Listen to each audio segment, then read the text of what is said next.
se você leu a thumb desse vídeo, você leu certo. O assunto que a gente vai abordar aqui realmente pode salvar a sua vida. E é salvar a sua vida financeira também.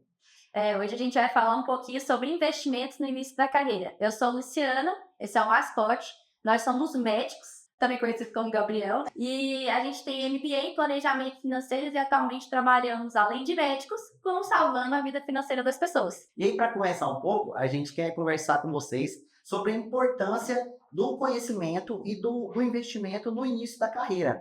Porque você ter um bom planejamento financeiro é o que pode atalhar a sua vida ou a sua carreira para o patamar que você quer. Porque, como a gente já falou em outros vídeos, e a gente vai falar isso muitas vezes, você troca as suas horas de vida, né, por trabalho, que é equivalente a dinheiro. Então, se você faz mau uso desse dinheiro, você faz mau uso do seu tempo. E aí, quando a gente pensa sobre isso, vamos olhar, né, o nosso currículo de formação. A gente fica lá horas estudando histologia, história da medicina, anatomia, algumas coisas que são úteis para o nosso dia como médico, mas a gente não tem algumas coisas básicas de como ganhar, como organizar o nosso dinheiro. A gente aprende muito sobre tratar o paciente, sobre diagnosticar uma doença, sobre dar uma conduta, mas a gente não aprende nada sobre como tem que ser a nossa mão de obra, como que a gente ganha dinheiro, como a gente deve receber o dinheiro, quais são os vínculos de trabalho. Então, nós não temos, pelo menos eu, não tive nenhuma aula de finanças na faculdade. Você teve? Se você tiver tido, conta pra gente aí nos comentários. Porque até hoje não conheço uma faculdade de medicina que tenha ensinado finanças. Você conhece? Eu não conheço, não. Se você contar pra gente, vai ser novidade, vai ser até bom, porque no próximo exemplo a gente já vai falar, ó, a faculdade do rapaz ali já tá fazendo isso. Por quê? Porque a gente acaba tecnicamente saindo bem formado, né? Porque essa é a obrigação da faculdade, mas como profissionais a gente não sabe lidar com toda essa parte burocrática. E ainda começa que, quando você começa a vida e muda de um patamar de estudante da faculdade, que come na RU, pagando R$ 3 no almoço, que ganha uma bolsa lá de iniciação científica ou coisa do tipo, para um cara que, igual eu, quando estava no exército, meu primeiro salário foi 2 vezes, ganhei 13 mil no primeiro mês, é um vislumbre muito grande. E aí a gente quer realizar os sonhos, quer antecipar sonhos, e se a gente não coloca aquele planejamento financeiro em prática, você nem constrói nada e nem aproveita, às vezes, do jeito que você aproveitaria. Então, o planejamento financeiro, principalmente no início, é muito importante, né, Lu? Senão, às vezes, você acaba antecipando alguns sonhos, né? Que vai mais te prender do que de fato te ajudar. Porque muitas das vezes você forma e não entrou ali direto na residência e fala assim: ah, eu vou estudar e trabalhar. Tem gente que tem disciplina suficiente para fazer isso. Mas tem gente que fala assim: ah, não, mas eu também quero comprar um carro novo. E fala: ah, se eu der tantos plantões, eu compro um carro. Mas quanto mais plantão você coloca na sua conta, menos tempo você tem para estudar. Então é muito importante a gente aprender, né, sobre educação financeira para a gente colocar os nossos planos alinhados com o nosso objetivo. E aí a gente saber quais sonhos a gente vai construindo nesse processo. E estabelecer as metas claras para o nosso dinheiro, né? Porque muitas vezes o dinheiro ele não vem com endereço determinado, ele não vem descrito que é para o seu. Ah, não, isso aqui é uma reserva para minha residência. Não vem escrito assim, não. Se está na conta e você gastar, ele vai embora e não está nem aí. Então, é muito importante você ter essa noção de que você precisa começar esse planejamento assim que você começa a sua carreira. Então, assim que você já pegou o seu primeiro salário, você já tem os seus objetivos, as suas metas claras, e o nosso papel aqui é ajudar vocês a começar com isso aí. Uma das coisas que eu sempre falo, né, nas mentorias, na primeira mentoria, é sobre o fato de que, tipo, eu já fazia isso há muito tempo. Eu comecei a trabalhar com 14 anos, então isso já fez uma diferença muito grande na minha vida, porque eu já sabia lidar com dinheiro. Então, quando você sabe lidar com pouco, a gente também acaba sabendo lidar melhor com muito. Então, como eu já tinha um hábito, né, de saber o quanto eu ganho, quanto eu gasto, me organizar financeiramente e sempre poupar algo para o meu futuro, antigamente eu poupava uma porcentagem do valor que eu ganhava das bolsas e do meu trabalho. Hoje, quando eu formei, eu comecei a poupar muito mais. Teve épocas que eu cheguei a poupar 80%.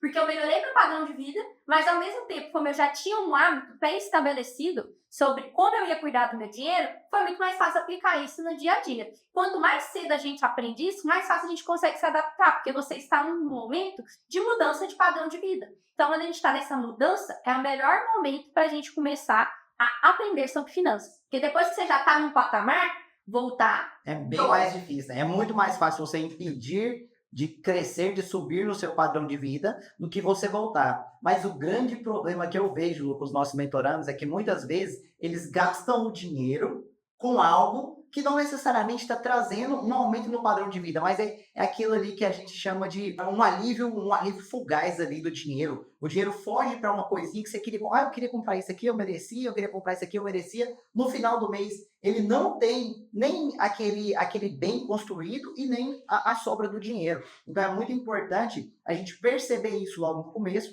porque assim você consegue poupar mais no começo e poupando mais você consegue deslanchar essa carreira. E para poder deslanchar nisso, a gente vai começar falando aí o que a gente acredita que é o melhor lugarzinho para você começar aí os seus investimentos. Então, até o final do vídeo de hoje, você já vai saber onde você tem que colocar o dinheiro do seu primeiro salário. E para começar, a gente sempre, quando você entrar no seu banco e for clicar em investimentos, eles vão te pedir um perfil de investidor. Você vai ter que preencher um pequeno questionário lá para te mostrar o seu perfil. Porque você tem que entender se você é aquela pessoa mais conservadora, se você é aquela pessoa mais arrojada, aquela pessoa mais moderada. Porque dependendo do seu perfil, tem investimentos que é mais adequado para você e tem investimentos que é menos adequado. E isso também vem muito atrelado ao conhecimento, porque aquela pessoa que tem um perfil um pouco mais arrojado, que gosta de investir mais, às vezes o monitoramento dele sobre o dinheiro tem que ser maior e a possibilidade de ganho também é maior. Porque quando a gente pensa em retorno, a gente sempre pensa em risco. Então, quanto maior o risco, maior o retorno. E quanto menor o risco, a tendência é ser menor o retorno. E a gente tem que olhar isso. Que tanto de risco você quer ganhar? Eu quero ganhar muito, meu dinheiro quer crescer enormemente. Aí eu vou pôr meu dinheiro tudo em Bitcoin? Você pode perder tudo também, porque o risco é muito alto. Então, ter essa noção sobre que tipo de risco você quer correr, que tanto de risco você pode correr também é muito importante. Pensando até no quanto a sua vida é estável ou não. Não, eu trabalho CLT, todo mês meu salário cai na conta, eu trabalhava no exército, era no primeiro dia útil do mês, 10 horas da manhã, você podia abrir, tava lá, o salário tava lá, nunca faltava. Então, era muito estável. Se eu quisesse definir uma porcentagem para correr mais risco, no mês que vem eu sabia que meu salário ia estar lá, entendeu? Agora, quando tem outros motivos... Isso, é uma coisa que eu gosto de pensar muito também, é sobre como a gente avalia se nosso dinheiro estiver caindo. Então, o conhecimento, primeiro, é o principal ponto, porque a ignorância, quando a gente pega no mundo financeiro, a gente tem o potencial, né? O Mascote falou sobre se você arrisca mais, você pode ganhar mais, mas não é garantia que você vai ganhar mais. Então, a gente tem que estar disposto a entender qual é o risco que a gente está contando. Então, por exemplo, eu fui lá investir R$1.000 nessa ação. Amanhã você vai abrir lá e vai estar R$900. Você está preparado para perder esses R$100? Em um dia. Em um dia. Então, assim... eu não quero ver meu dinheiro caindo. Existem possibilidades de a gente não ver esse dinheiro caindo? Existe, inclusive, a renda fixa. E existem renda fixas, inclusive, que tem até uma porcentagem muito parecida com a renda variável e você corre menos risco. Então, há muito da decisão onde você vai colocar o seu dinheiro do conhecimento que você adquiriu. Mas eu não tenho muito conhecimento. Então, comece com coisas mais conservadoras. Esse é um conselho que eu te dou. Para que você atinja a maturidade, porque é nesse momento que você fala assim, fulano perdeu não sei quantos mil na bolsa. Mas se ele tinha conhecimento para lidar com aquilo, ou às vezes ele tinha alguém que de fato estava ajudando ele naquele processo, porque a gente, como recém-formado, como início de carreira, a gente não tem esse conhecimento da parte econômica. Tem pessoas que só estudam isso, que vivem isso. E o outro ponto é você ir lá e ficar abrindo o negócio da corretora. É um dos maiores erros que todo mundo comete. Começa a investir e fica querendo olhar no investimento todos os dias. Em 2 horas de prazo já subiu, né, Lu? E não é assim. É um investimento a longo tempo. Eu sempre falo que o nosso maior amigo é os juros compostos associado com o tempo. Então, o resultado não vai vir de hoje para amanhã. Ele é um resultado de muito tempo. Se você abre lá o Instagram, eu sempre falo, né? E eu mostro a minha evolução. E desde quando eu comecei, dentro da renda variável especificamente, lá em 2021, mas dentro da renda fixa e desde 2017. Então, é uma coisa que foi com o tempo que eu fui aprendendo. E mesmo assim, eu não fico acompanhando o tempo inteiro, porque acompanhar o tempo inteiro faz com que a gente também perca dinheiro. Sofra de ansiedade, vai querer tirar. E aí, dentro disso, o que é essa proposta que a gente traz para vocês? É que a renda fixa é o melhor lugar para você começar, cara. E aí você pensa, não, mas meu avô, meu pai me ensinou a investir na poupança e tudo. A poupança, ela é boa para educar, mas ela não é boa para te dar retorno. E a renda fixa tem o mesmo padrão de segurança. Hoje em dia, existe vários locais que são cobertos pelo FGC, né, que é um fundo de garantia. Esse fundo de garantia faz com que, se acontecer alguma coisa e aquele lugar quebrar, o fundo vai lá e vai te ressarcir até 250 mil naquela instituição financeira. Isso é muito seguro, entende? Até quando tem um risco de o banco quebrar, o fundo vai te ressarcir. Então, a renda fixa é um bom lugar, é seguro e traz um retorno melhor, que inclusive dá até para fazer um comparativo, né, entre essa renda fixa E a poupança. Porque muitas das vezes as pessoas investem na poupança e aí ela acha lá que o dinheirinho dela tá crescendo e que ela tá ganhando dinheiro. Mas muitas das vezes você tá perdendo, porque a poupança ela tende a render menos do que a inflação ao longo do ano. Então, você pode até estar ganhando dinheiro em crescer, mas muitas das vezes você está perdendo o poder de compra. Ou seja, a Coca, que no começo do ano era R$10, hoje já está 11,50, R$12 para você comprar uma mesma Coca de 2 litros, por exemplo.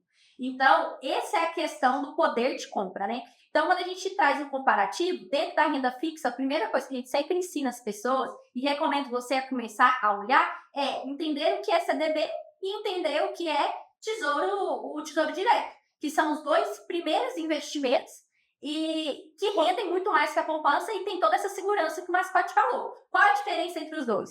O CDB, quando você pega e você empresta dinheiro para o banco, do mesmo jeito que você vai lá pegar um empréstimo, você vai lá pegar um financiamento, você pega o dinheiro do banco e você paga para o banco com juros. O CDB é o contrário. Você empresta o dinheiro para o banco que ele vai emprestar para outra pessoa. E você recebe juros do banco para isso. O Tesouro Direto é ainda mais seguro, porque o Tesouro Direto você empresta dinheiro para o governo. Ou seja, você só vai perder dinheiro se o governo falir. Então, assim, é o investimento mais seguro que existe. E se o governo tiver falindo, ele pode imprimir dinheiro e dar para você, né? Tem isso também. E se o governo falir, todo mundo já vai estar num grande problema. Então, o Tesouro Direto ele vem nessa questão. Então, quando a gente pega um comparativo básico, eu vou dar um exemplo de um CDB aí, e com uma poupança, o investimento pequeno, hein? E até a gente pensando até no dinheiro parado na conta corrente. Quantos de vocês não deixam dinheiro parado na conta corrente, né? E as pessoas acham que tá tudo bem. E não, você tá perdendo dinheiro. Então, assim, quando a gente pega um investimento aí no CDB, de R$5.000, e compara com esse mesmo R$5.000 dentro da poupança, em um mês, esses R$5.000 ele vai poder virar, dentro do CDB, R$5.041,50. E se você pega esse mesmo dinheiro na poupança, ele vai virar R$5.025. Ou seja, tem uma diferença bem grande. Quando a gente pega isso no total de um ano, esse total dentro de um CDB pode te render aí R$5.521. E dentro da poupança, ele pode render 5.308. Ou seja, uma diferença de R$200. Isso é que eu tô falando de pouco dinheiro. A gente tá falando de 5 mil. Você imagina nisso aí quando a gente pega 50, 100 mil reais. Esse é o grande poder da bola de neve, né? Dos juros compostos. É do seu dinheiro trabalhando para você. Trazendo todo esse conhecimento aí e esse olhar de vocês para a renda fixa e para começar os investimentos, a gente vai se despedindo aqui. E fala pra gente aí, se você já investe na renda fixa, se você já tá seguindo o mundo dos investimentos, ou se você tá precisando de ajuda, comenta aí pra gente poder saber a sua opinião. Beleza? Tchau, tchau, pessoal.